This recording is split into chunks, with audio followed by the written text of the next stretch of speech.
اور اس کے بعد زمین سے چیزوں کا اگنا بیان کیا گیا ہے۔ یعنی کافر کہتے ہیں کہ ہم دوبارہ زندہ کیسے ہوں گے؟ تو اللہ تعالیٰ فرماتے ہیں جیسے تمہارے باپ کو آدم علیہ السلام کو مٹی سے پیدا کیا، پھر نطفے سے تمہاری نسل چلائی، اسی طرح ساری نسل اس کے بعد ختم ہونے کے بعد دوبارہ مٹی ہو جائے گی، اور اس دوبارہ مٹی سے جیسے ہم بارش کے بعد ہم دوبارہ فصل کھڑی کر دیتے ہیں، دوبارہ خشک مٹی سے ہم پودے نکال دیتے ہیں، ایسے ہی ہم بارش کے بعد تم سب کو نکال کر کھڑا کریں گے۔ اس لیے ایک آیت میں یہ دونوں باتیں جمع کی گئیں۔ پھر اللہ تعالیٰ فرماتے ہیں یہ سب کچھ اس لیے ہوگا کہ وہی حق ہے، وہی مردوں کو زندہ کرتا ہے، وہی ہر چیز پہ قادر ہے، قدرت رکھتا ہے۔ اور اللہ تعالیٰ آگے فرماتے ہیں قیامت یقیناً آنے والی ہے، اس میں کوئی شک نہیں ہے۔ اللہ تعالیٰ ضرور ان لوگوں کو ہدایت دے گا اور جو قبر میں جو پڑے ہوئے ہیں، قبروں میں پڑے ہوئے ہیں، اللہ تعالیٰ ضرور ان لوگوں کو زندہ کر کے اٹھائے گا جو قبروں میں پڑے ہوئے ہیں۔ کچھ لوگ ایسے ہیں جو بغیر علم کے ہدایت اور روشنی بخشنے والی کتاب کے بارے میں، اللہ کے بارے میں بحث کرتے ہیں اور تکبر سے اپنا پہلو موڑتے ہیں تاکہ دوسروں کو اللہ کی راہ سے بہکا دیں۔ ایسے شخص کے لیے دنیا میں رسوائی ہے، اور قیامت کے دن ہم اس کو جلا دینے والے عذاب کا مزہ چکھائیں گے اور کہیں گے یہ تیرے اعمال کا بدلہ ہے جو تو نے آگے بھیجے تھے، ورنہ اللہ تعالیٰ تو اپنے بندوں پر ظلم نہیں کرتا۔ پھر اللہ تعالیٰ فرماتے ہیں اور لوگوں میں کوئی ایسا بھی ہے جو کنارے پہ کھڑا ہو کر عبادت کرتا ہے، اگر اسے کچھ فائدہ ہوا اسلام سے تو مطمئن ہو جاتا ہے، اور اگر کوئی مصیبت پڑے تو الٹا پھر جاتا ہے۔ کنارے پہ کھڑے ہونے کا مطلب کیا ہے؟ یہ منافقین کا طرز عمل ہے۔ جب اسے اسلام میں کوئی فائدہ ملتا ہے تو وہ کہتا ہے ہاں میں مسلمان ہوں، لیکن جب اسلام میں اسے کوئی نقصان پہنچتا ہے، یعنی جنگ میں جانے کو کہا جاتا ہے یا مال خرچ کرنے کو کہا جاتا ہے، تو وہ کہتا ہے کہ میں مسلمان نہیں، میں تو دور ہوں، پھر وہ مسلمان سے دور ہو جاتا ہے۔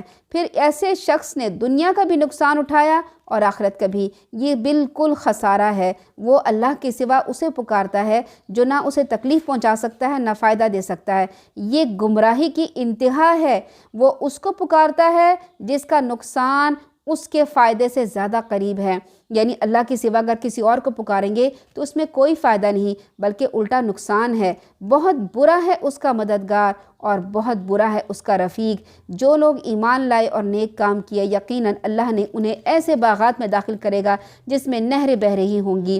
بلا شبہ اللہ جو چاہے وہی کرتا ہے۔ جو شخص یہ خیال کرتا ہو کہ اللہ تعالیٰ دنیا اور آخرت میں اس کی مدد نہیں کرے گا اور دوسروں کی طرف رجوع کرے گا، اسے چاہیے آسمان تک ایک رسی لٹکائے، پھر اسے کاٹ ڈالے، پھر دیکھے کہ کیا یہ اس کی یہ تدبیر اس چیز کو دور کر سکتی ہے یا نہیں کر سکتی۔ یعنی یہاں پر اس میں ایک مثال بیان کی گئی ہے کہ کفار مکہ اور مشرکین اور منافقین کو یہ بہت برا لگتا تھا کہ اللہ کے رسول صلی اللہ علیہ وسلم کے اوپر وحی کیوں آتی ہے، اور وہ چاہتے تھے کہ وحی قطع ہو جائے۔ تو اللہ تعالیٰ فرماتے ہیں اگر تم چاہتے ہو کہ تم وحی کو کاٹ دو تو تم ایسا کرو، آسمان میں ایک سیڑھی لگا کے چڑھ جاؤ اور اس رسی کو ہی کاٹ دو جہاں سے وحی آتی ہے، اور تم ایسے نہیں کر سکتے۔ اصل میں وہ حسد میں بے چوتاب ہوتے تھے، وہ سخت غصہ کھاتے تھے کہ اللہ کے رسول صلی اللہ علیہ وسلم کے پر وحی کیوں نازل ہوتی ہے۔ اللہ تعالیٰ فرماتے ہیں اسی طرح کی واضح آیات سے ہم نے قرآن کو نازل کیا ہے، اور اللہ یقیناً ہدایت اسے ہی دیتا ہے جسے وہ چاہتا ہے۔ جو لوگ ایمان لائے، یہودی ہوئے اور صابی اور عیسائی اور آتش پرست جو مشرک ہیں، اللہ تعالیٰ ان سب کے درمیان قیامت کے دن فیصلہ کر لے گا۔ صابی کون ہے؟ صابی وہ ستارہ پرست اور صورت پرست قوم ہے جس نے اپنے معبودوں کی حمایت میں سیدنا ابراہیم علیہ السلام کو آگ میں ڈالا۔ پھر اللہ تعالیٰ فرماتے ہیں ان سب کے درمیان قیامت کے دن فیصلہ کر دے گا، کیونکہ اللہ تعالیٰ ہر چیز پر گواہ ہے۔ کیا تم دیکھتے نہیں ہو جو کچھ آسمان میں ہے، جو کچھ زمین میں ہے، سورج، چاند، ستارے، پہاڑ، چوپائے، درخت، لوگوں کی ایک کثیر تعداد اللہ کے حضور سربسوجود ہے۔ اب دیکھیں یہاں اللہ تعالیٰ نے فرمایا سورج، چاند، ستارے۔ چاند تو بہت ہیں، ہماری ایک زمین پہ ایک ہی نظر آتا ہے، باقی جو ہیں سٹار پلینٹ پہ بہت سارے چاند موجود ہیں، بہت سارے گیلیکسیاں، ستارے، پہاڑ، درخت، چوپائے، سب کے بارے میں اللہ تعالیٰ فرماتے ہیں سب سجدہ کرتے ہیں۔ انسانوں کے بارے میں فرمایا ہے لوگوں کی ایک کثیر تعداد اللہ کو سجدہ کرتی ہے، سارے انسانوں کے بارے میں نہیں فرمایا کہ سارے سجدہ کرتے ہیں۔ اللہ تعالیٰ فرما رہے ہیں سب لوگ، اور لوگوں کی ایک کثیر تعداد اللہ کے حضور سربسجود ہے۔ بہت سے لوگ ایسے بھی ہیں جو عذاب کے مستحق ہو چکے ہیں، جسے اللہ تعالیٰ ذلیل و خوار کر دے، اسے کوئی عزت دینے والا نہیں، اور اللہ وہی کچھ کرتا ہے جو چاہتا ہے۔ یہاں پہ بھی سجدہ آ گیا ہے، سجدہ کر لیں، سجدے کی دعا پڑھ لیتے ہیں۔ سجدہ